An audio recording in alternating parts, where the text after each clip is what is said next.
Ang Ginoo maanaa kaninyo. Manaw sab kanimo. Pagbasa gikan sa Santos nga Ebanghelyo sumala ni Mateo. Himayaon ikaw, O Ginoo.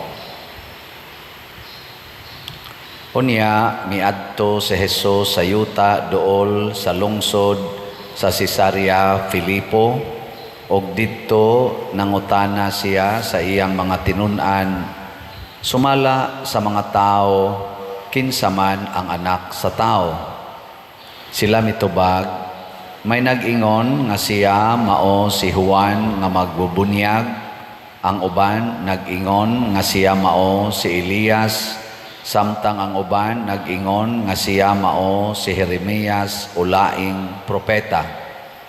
Si Jesus nangutana kanila, apan kamo, unsa may inyong ikasulti, kinsa man ako?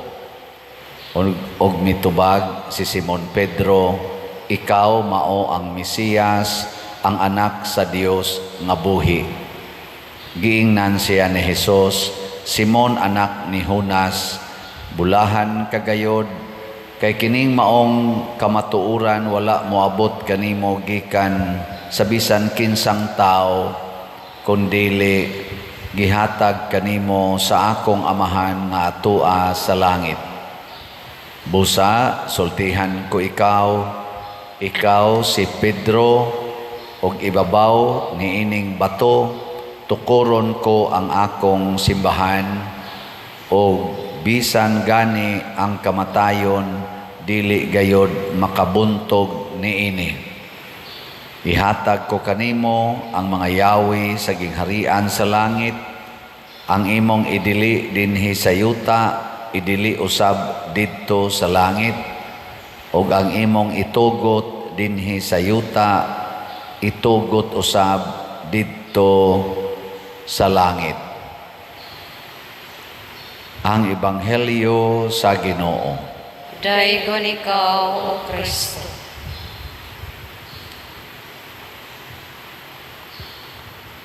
Kining pagkahaligi nagsimbolo ni og kalig-on.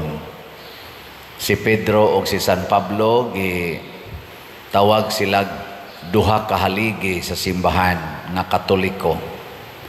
Ang atong ebanghelyo nagsulti nga gitukod ni Jesus ang simbahan ibabaw gyud ni San Pedro nga iyang gitawag og bato. Okay, kanang Simon man tato iyang pangalan niya, nahimong Pedro or Petros, rock man na siya or bato. Unya gisaad ni Jesus nga dili gyud mabuntog ang maong simbahan bisan pag ang kamatayon maoy mo atake niini. Ang una natong pagsabot, makaingon kita nga dili mamatay si San Pedro. Pero dili din na mo'y pasabot. Matod pa diri sa atong tubag sa Salmo, ang anghel sa Ginoo magluwas kanila nga mahadlokon kaniya. Ang kaluwasan nga gihisgutan dinhi makita nato diha sa kinabuhi ni San Pedro o ni San Pablo. Una, wa luwasa sa pagantos. Si San Pedro gipriso, si San Pablo gipriso. Ikaduha, wa sila luwasa sa kamatayon. Si San Pedro gilansang sa krus, si San Pablo giputlan sa liog. Di anas atong ikaduha sang pagbasa. Unsa man di ay ang kaluwasan nga ihatag sa simbahan, kaning luwason ta gikan sa kahadlok, sa pagantos o sa kamatayon. Si Pedro gipriso, relax ra siya, natugra, niya gipukaw sa anghel, gipabalik nga to sa templo, nibalik ra pud siya. Si San Pablo gipriso, niya giskidula nagkanus aputlas liog, nisuwat hinoon siya ni Timoteo nga niabot na kuno ang adlaw sa iyang kadaugan, nadlampos na niya ang lumba sa kinabuhi. Murabag kalipay ang gibati ni San Pablo sa dihang gischedule na siya nga patyon. Hindi ko no, lingi ako no na imong tupad na malipay kag schedulean kag patyon. Lipay mo.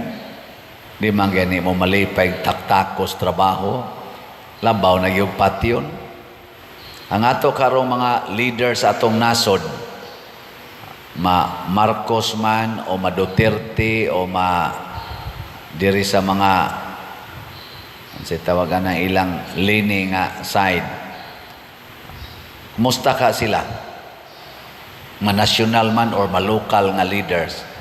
Malipay ka sila paantuson, malipay ka sila og patyon para sa nasod. Murag duda ko, murag dili gyud. Mao na kanindot unta kung makabatuntag mga leaders nga naay kanibang kalig-on sa paghalad sa ilang kaugalingon alang sa kinabag-an nga tao. Og mahitabo ra ni kon kita mudawat og mosunod ni Kristo. Munang si Jesus, ang iyag yung pangutana, kinsa man kuno ko para sa mga tao. Ang mga tao, lain-lain lagtubag, pero ang mga apostoles, pinanguluhan ni Pedro, ligon kay iyang tubag, ikaw ang Mesiyas, ang anak sa Dios nga buhi. Ambot kita kaila ba katang Hesus no nga anak sa Dios nga buhi. Kay si Hesus ra ba para sa mga Hudiyo karon anak ra tog panday nga gipatay sa krus. Anak og panday gipatay didto sa krus.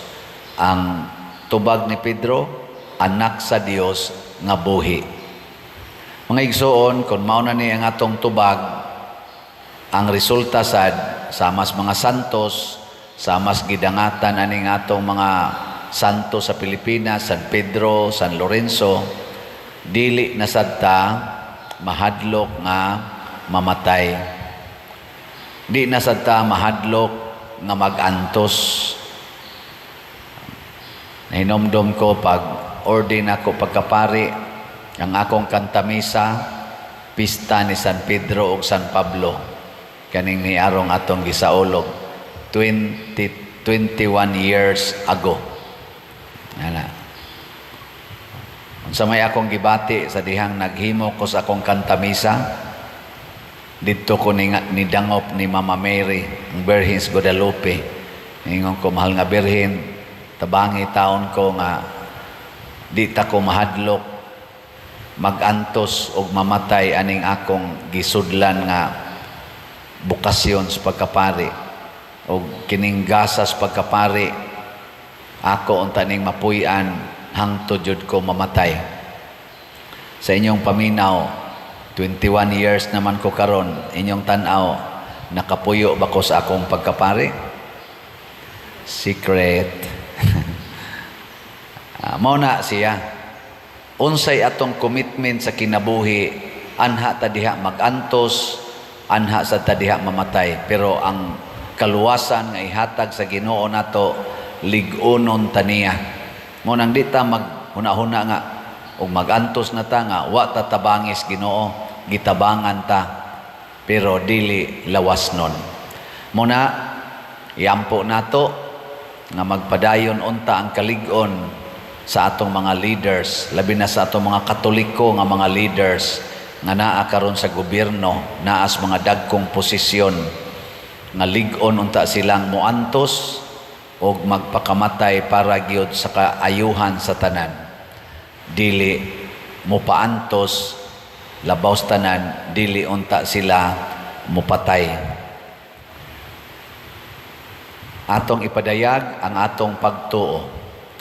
Nagatuo ako sa Dios Amahan, makagagahom sa tanan, magbubuhat sa langit ug sa yuta, ug kang Hesukristo iyang anak nga bugtong Ginoo nato nga gipanamkon sa lalang sa Espiritu Santo, gianak ni Maria nga Birhen, gisakit sa sugo ni Poncio Pilato, gilansang sa krus namatay o gilubong, mikonsad sa mga minatay, sa ikatulo ka adlaw nabanhaw, mingsaka sa langit ug nagalingkod sa tuo sa Dios nga Amahan, makagagahom sa tanan. Gikan didto mubalik siya aron paghukom sa mga buhi ug sa mga minatay. Nagatuo ako sa Espiritu Santo, sa Santa Iglesia Katolika, sa kaambitan sa mga santos, sa kapasayloan sa mga sala, sa pagkabanhaw sa lawas ug sa kinabuhing dayon. Amen.